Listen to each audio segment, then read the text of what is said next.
Thanks for coming. Yeah, we're excited about the indoor championship. We've had a good indoor season as a team. We're really thrilled with our progress. Obviously thrilled with Karissa's selection in both events in the 3 and the 5 at the indoor championship, and Jamari with his first indoor opportunity. So we're excited about next weekend. See what we'll have. I guess it's this weekend, isn't it? If you started teaching Karissa how to hurdle and steeple right now, give her a couple months. How long till she gets close to your collegiate PR? Yeah, she'd first try. She wouldn't even have to work at it. She would just blow right by it. So. And what's she meant to the program? Obviously, I think now she can. Obviously, you guys have got. If you knock on any doors all over the country, you probably. She and many others have really. Many of her predecessors have taken similar paths, and she was a pretty good high school runner. She really bought into the process. Like I've said before, her and Coach Burns have really developed a consummate coach-athlete relationship in terms of process orientation and sticking with the program, believing in the program, communication, and just keeping it fun. Like we do track because it's fun. This isn't life or death, and she's got great perspective on what she does, and having her visibility nationally, going to New York City, across the country, people taking notice of our brand now is so she's done a lot. It's really immeasurable, honestly. So when she breaks records and competing with professionals, does she do anything that surprises you anymore, or is it all just Well, you never want, as a coach, you never want to take it just for granted, like that's just Karissa.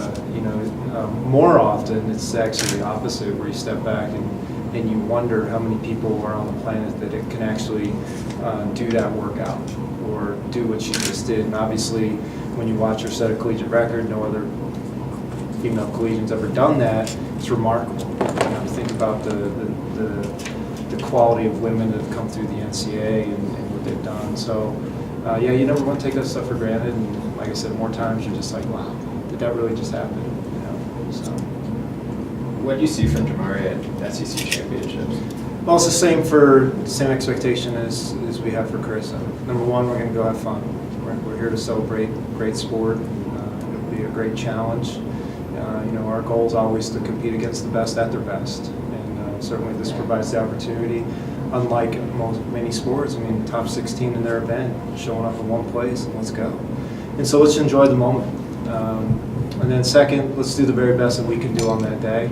I wish that we had a playbook that had some defensive plays in it, where we could go tackle some people and have some interceptions and things like that, but we can't do that. So the only thing that we can ask of our kids is to do their very best in that day, in that moment, and enjoy the process and have fun with it. So that's the expectation. It's got to be a benefit that 2 weeks before nationals, you're on the same track you were at for conference. Same runway, same banks, same. Yeah, it's part of the SEC. Everything's bigger and nicer, isn't it? So, the venues that we go to for the indoor national championship are often in the SEC, Arkansas, and Texas A&M. So, yeah, it's a terrific benefit to see the facility, and I know Karissa really likes that track too. So.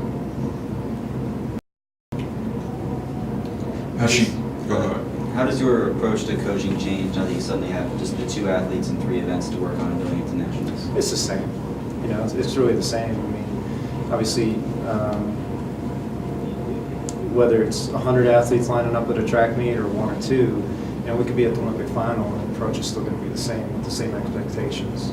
So the expectation for every athlete in our program getting into it as they enter a competition, your very best on that day, and let's enjoy the process and have fun doing it. So it doesn't really change. So strategically, we're not talking about doubles like Karissa. We kind of knew what this double was going to be, but we're not having the discussion, do we put her in the mile or the DMR at the conference meet and that sort of thing.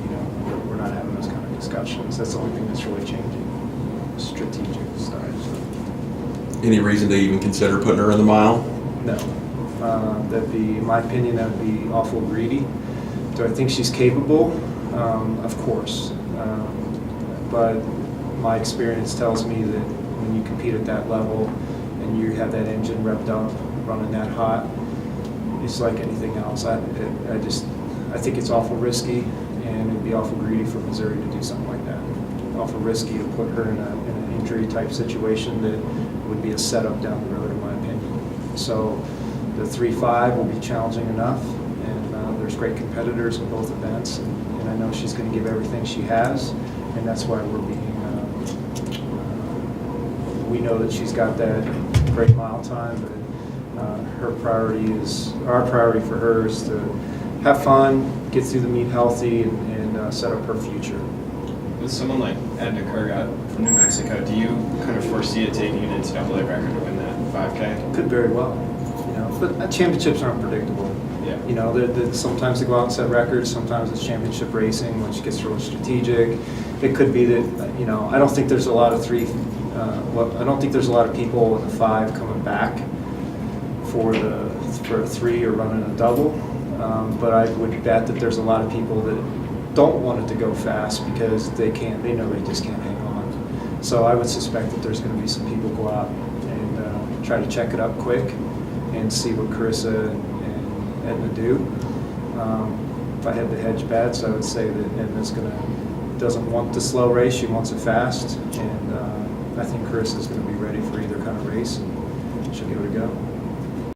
So obviously it varies per athlete and who you're talking to try and inspire them to do something, but what's the general message that you give to so many talented athletes to try and draw the best, because ultimately they're the ones running?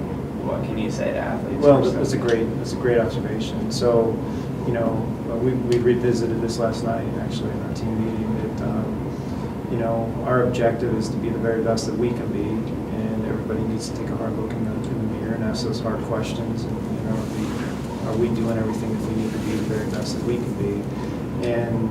And we're never asking an athlete, because again, get back, you can't play defense in track. So I can't control what you guys are going to do.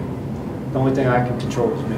I can control my choices every day, my effort every day, and if I can control those things every day, I can also control what I do on the track when I get there. And if I've given my very best effort on that given day, that's all a coach can ask. That's all a coach can ask. And if we get beat by the best, man, go congratulate them. We got some more work to do. It's the same message we gave to Karissa when she didn't have her best day at the NCAA championship cross country. Well, let's talk about it. It's real, right? And our message is always that if we're on that level, we want to be so good that on our worst day we can't be beat. And she had her very worst day that she's ever had at the University of Missouri, and only 10 other people could beat her. Well, think about that.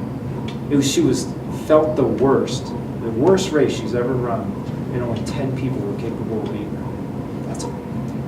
You see what I'm saying? And if she takes that perspective into the indoor season, what might happen? Maybe get a collegiate record or something like that, So that's the message we try to share with everybody. We're not asking everybody to come out and be an NCAA champion, to beat Karissa, to beat Jamari, but we're asking everybody to get better every day and be the very best that they can be, and that everybody's got a role in this team, and 100 to 1, and the person that just walked in off the street and wants to be a part of the program and is going to give it a go, they have a role in this team to support Karissa all the way up through 1. She might be the last one standing this weekend. That's great. She's not there alone.